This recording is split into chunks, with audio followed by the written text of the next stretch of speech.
भाई अभी अभी border 2 first day first show देख के निकला। ऑनेस्टली बताऊं तो काफी समय बाद कोई देशभक्ति मूवी ने ऐसा गूज बम दिया। इस वीडियो में बिना किसी स्पॉइलर का मैं बताऊंगा आपको कि ऐसी कौन सी सीन है या कौन सा ऐसा पार्ट है जो बहुत ही स्ट्रॉन्ग है और कौन सा ऐसा पार्ट है जो वीक है। ये मूवी सुपर हिट हो गया, ब्लॉकबस्टर। बॉर्डर 1 1997 की एक लेजेंडरी मूवी थी। इसके मेकर्स ने बॉर्डर 2 का अनाउंसमेंट किया तो सबके दिमाग में एक ही बात थी कि क्या ये बॉर्डर 1 के लेवल को मैच कर पाएगी। और इस मूवी को देखने के पहले मैंने ही दिमाग में ये एक्सपेक्टेशन लेके गया था कि बॉर्डर 1 को वो मैच नहीं कर पाएगी। लेकिन क्या एक्टिंग है, क्या जबरदस्त एक्टिंग है, क्या बनाया है।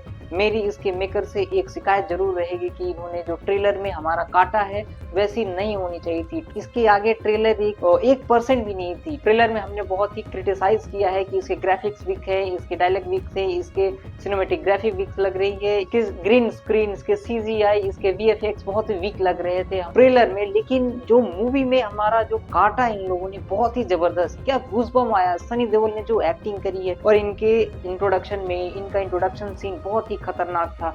इनके साथ साथ जितने भी सपोर्ट कास्टिंग थी इनके, उनके भी एक्टिंग बहुत ही हाई लेवल की थी।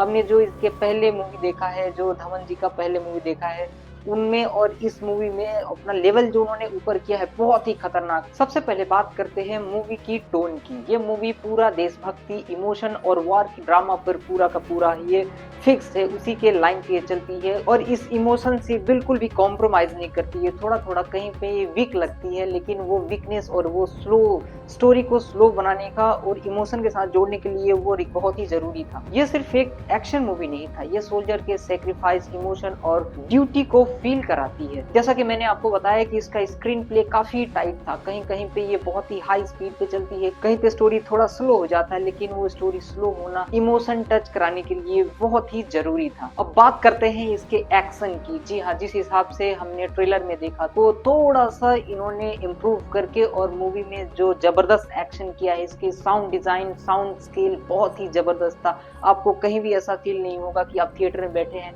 बिल्कुल वॉर फील्ड वाली जो इन्होंने इमोशन टच दिया है। थिएटर में एक्सप्लोजन्स एंड गन साउंड बहुत ही सिनेमैटिक लग रहा था। कुछ सीन में तो लिटरली वाइब्रेशन फील हो रहे थे। वॉर सीक्वेंस को इन्होंने ओवर द टॉप नहीं बल्कि रियलिस्टिक रखने की कोशिश करी है, जो कि बहुत ही जबरदस्त था। इनके मेकर्स का जो डिसीजन था वॉर सीक्वेंस को बनाने में, इन्होंने जो दिमाग लगाया बहुत ही जबरदस्त और देखने में आपको रियलिस्टिक फील होता है। वॉर मूवी सुन के आपको लगता हो कि इस मूवी का सबसे स्ट्रॉन्ग पॉइंट वॉर होगा, लेकिन नहीं, यहाँ पे आप गलत हो। इस मूवी का सबसे स्ट्रॉन्ग पॉइंट है इसका इमोशन। कुछ जगहों पे तो लिटरली थिएटर में साइलेंस थी। उसके बाद जैसे ही वो सीन खत्म होता है, सीटी और तालियों के साथ पूरा थिएटर गूंज जाता है। अगर आप बॉर्डर 1 के फैन हैं तो कुछ ऐसा सीन है जो आपको नॉस्टैल्जिया फील कराता है। अब बात करते हैं इसकी एक्टिंग की। सबसे पहले बात करेंगे सनी देओल की। ये बंदा अभी भी स्क्रीन प्रेजेंस में सबका बाप है। उनकी एंट्री और उनके कुछ डायलॉग पूरे थिएटर में प्रॉपर सीटी बजाओ मोमेंट था। बाकी उनके सपोर्टिंग कास्ट ने भी बहुत जबरदस्त काम किया, कोई भी ऐसा वीक लिंक साबित नहीं होता। बात करते हैं इसके म्यूजिक एंड म्यूजिक स्कोर की। जिस हिसाब से इसमें इमोशनल सीन है उस टाइम पे म्यूजिक बहुत ही जबरदस्त सपोर्ट करती है। उसके बाद सडनली जब वॉर सीन्स आते हैं, वॉर सीक्वेंस आते हैं, तो इसके जैसे ही वो वॉर सीक्वेंस में एंटर करते हैं तो इसका जो स्कोर है, इसका बैकग्राउंड है, जबरदस्त बूम करता है और वहाँ पे गूज़बम्प्स आते हैं। वो आपको एक नॉस्टैल्जिया फील करा देगा बॉर्डर का। वहाँ पे आपको लगेगा कि जी हाँ,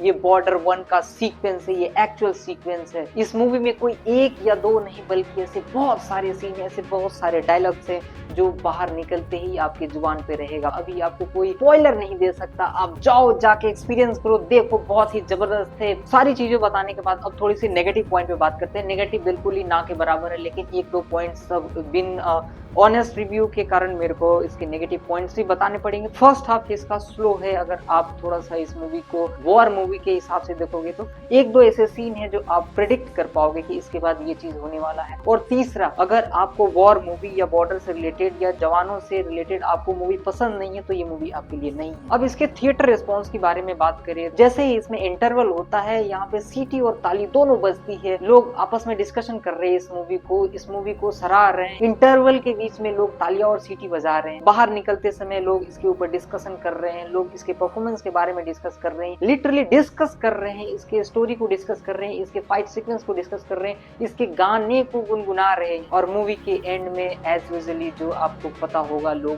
सीटी, ताली और इमोशनल होके निकल रहे हैं। अगर मैं इसका डिस्कशन हिट या फ्लॉप वाले अगर पॉइंट ऑफ व्यू से करूं तो ये डिस्कशन ही यहाँ पे खारिज हो जाता है, क्योंकि इसका फर्स्ट डे का प्रेडिक्शन मैं लगाता हूँ 25 से 30 करोड़ के बीच में होगा, क्योंकि जिस हिसाब से इसके एडवांस बुकिंग थे 10 से 12 करोड़ इसके एडवांस बुकिंग थे, उस हिसाब से इस मूवी को कम से कम फर्स्ट डे का इसका प्रेडिक्शन मैं लगा रहा हूँ कि 25 से 30 करोड़ के बीच में आने वाला होगा। जैसे ही फर्स्ट डे का कलेक्शन आ जाएगा, मैं एक वीडियो आपको जरूर बना के बताऊंगा कि इसका फर्स्ट डे का कलेक्शन क्या रहा। फर्स्ट डे फर्स्ट शो के हिसाब से अगर मैं इसका फाइनल वर्डिक्ट बताऊं तो ये फिल्म ब्लॉकबस्टर होने वाली है। ये मूवी कम से कम 25 से 30 करोड़ कमाएगी, जैसा कि मैंने एज यूजुअल बताया, और ये मूवी सुपर डुपर हिट से भी ऊपर जाने वाली है। कमेंट में बताओ कि क्या आपने ये बॉर्डर 2 मूवी अभी तक देखी है, नहीं देखी है तो कब देखोगे, अगर देख ली है तो ऐसी कौन सी ऐसी पार्ट है जो आपको बिल्कुल पसंद आया है, आप कमेंट में हमें बताइए। मिलते हैं फिर अगले एपिसोड में किसी नई मूवी और किसी नए ट्रेलर के साथ। तब तक के लिए जय हिंद, जय भारत।